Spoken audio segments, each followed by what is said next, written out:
হজ অর্থ হলো সংকল্প করা। হজের অনেকগুলো অর্থের ভিতরে আমি তিনটা অর্থ বললাম: ইচ্ছা করা, গমন করা, সংকল্প করা। এবার আসুন আমরা জেনে নেই হজ কি। আমার ভাইরা, হজ হলো সর্বপ্রথম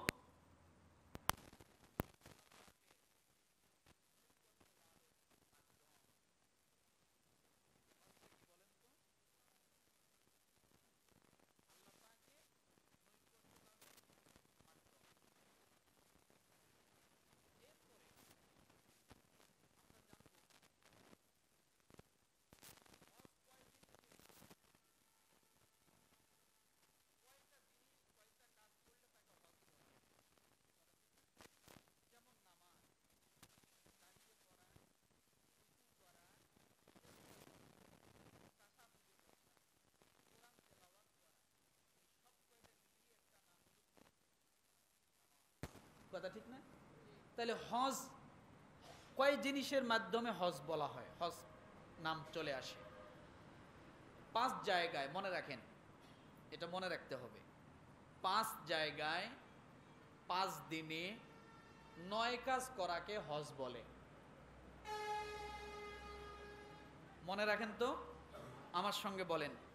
5 জায়গায় 5 দিনে 9 কাজ করাকে হজ বলে। সুবহানাল্লাহ বলে। আমার ভাইরা, 5টা জায়গা হলো কোনটা? মিনায় অবস্থান করা, আরাফার ময়দানে, মুজদালিফা, জামারাত এবং বাইতুল্লাহ তাওয়াফ করা। এই 5টা কাজের নাম হলো হজ। দ্বিতীয় নাম্বারে 5 দিন কোন কোন দিন? জিলহজ মাসের 8 তারিখ, জিলহজ মাসের 9 তারিখ, জিলহজ মাসের 10 তারিখ, জিলহজ মাসের 11 তারিখ, জিলহজ মাসের 12 তারিখ। এই 5 দিন অবস্থান করাকে হজ বলে। কয় দিন? এই 5 দিনের কর্মকাণ্ড যা আছে সবকিছু হজের অন্তর্ভুক্ত। আমার ভাইরা, বাকি 9টা কাজ, এই 9টি কাজের মধ্যে 3টি কাজ হলো ফরজ। 1 নম্বরে ইহরাম বাঁধা হলো ফরজ। দ্বিতীয় নম্বরে আরাফার ময়দানে অবস্থান করা হলো ফরজ। তৃতীয় নম্বরে তাওয়াফ করা, এটা হলো ফরজ। এটা হলো কি? তাহলে 9 কাজের মধ্যে 3 কাজ: ইহরাম বাঁধা, আরাফার ময়দানে অবস্থান করা, আর কি? তাওয়াফ করা। এই 3টা হলো কি? ফরজ। তাহলে বাকি থাকে কয়টা? 6টা। এই 6টি কাজ হলো ওয়াজিব। এই 6টি কাজ কি? ওয়াজিব। এই 6 কাজের মধ্যে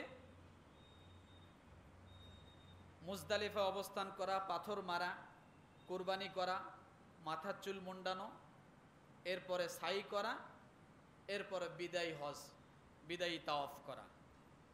এই হলো 6টা ওয়াজিব। কয়টা ওয়াজিব? আমার ভাইরা, হজ কি? বিশ্ব মুসলিম মিলন মেলাকে হজ বলে।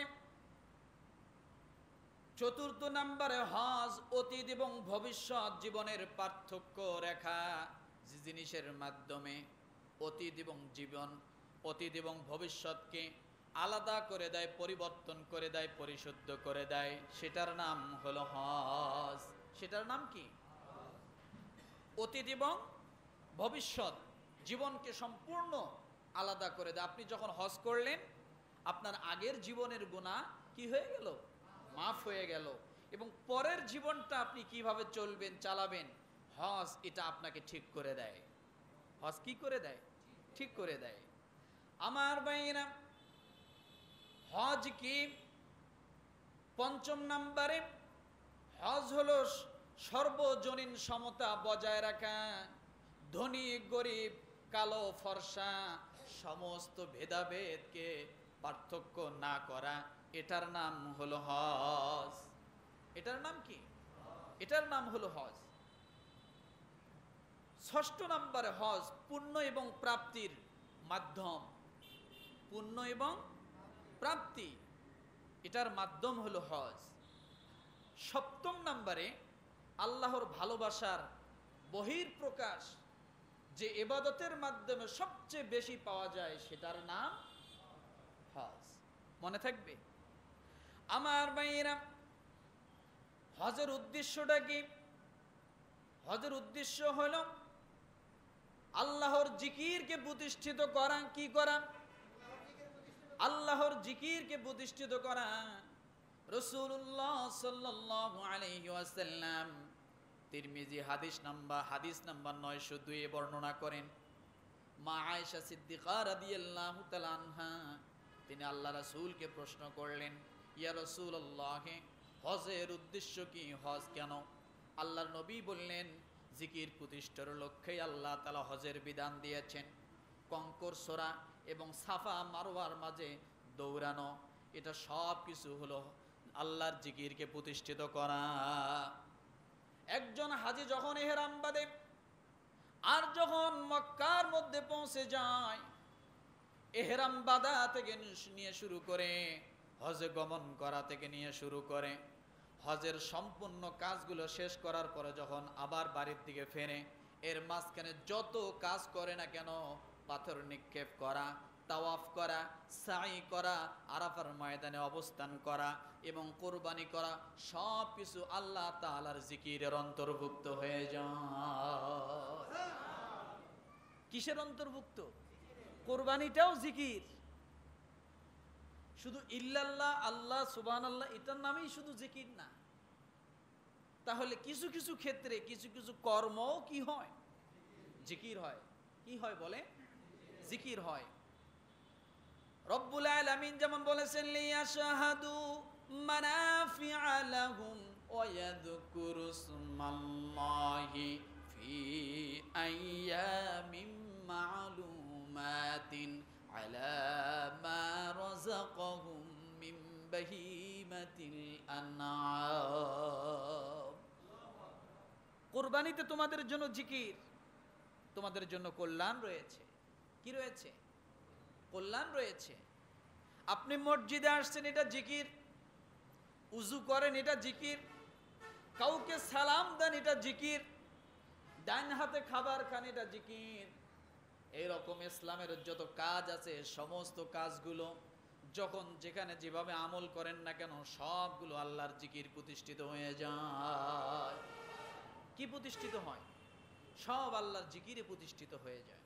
আমার ভাইরা, এই জন্য রব্বুল আলামিন বলেন, ওয়াযিন ফিন্নাসি বিল হাজ্জি ইয়াতুকা রিজালান ওয়া আলা কুল্লি দামিরি ইয়াতিনা মিন কুল্লি ফাজ্জিন আমিক।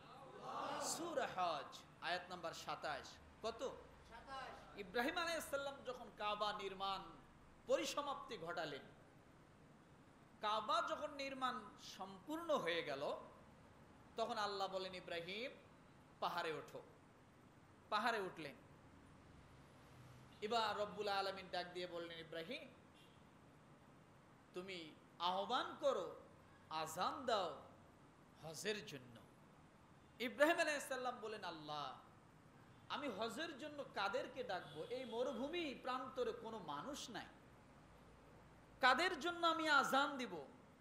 রব্বুল আলামিন বললেন, ইব্রাহিম আযান দেওয়ার দায়িত্ব তোমার, আর মানব, জিন এবং ইনসানের কানে পৌঁছায়া দেওয়ার দায়িত্ব আমি আল্লাহ। কার দায়িত্ব? রব্বুল আলামিন সেই কথা বলেন। এবং মানুষের মধ্যে হজের ঘোষণা দাও, তারা তোমার কাছে আসবে পায়ে হেঁটে এবং দূর দূরান্তের পথ অতিক্রমকারী উটের পিঠে সওয়ার হয়ে, যেগুলো দীর্ঘদিন পর্যন্ত চলার কারণে অসুস্থ হয়ে যাবে, তারা এইভাবে পায়ে হেঁটে উঠে সওয়ার করে বিভিন্নভাবে তারা এই হজের জন্য তারা আসবে, আমার হুকুম পালনের জন্য আসবে। তোমার কাজ হলো দাওয়াত দেওয়া, তুমি দাওয়াত দিয়া দাও। তাহলে হজের জন্য আহ্বান, এটা আল্লাহ তাআলা কার মাধ্যমে করালেন? জোরে বলেন। ইব্রাহিম আলাইহিস সালামের মাধ্যমে করালেন। এবার শুনুন, এই গেল হজ কি, এবার আসছে হজ কেন। কি আসছে বলেন তো? এবার আসছে হজ কেন।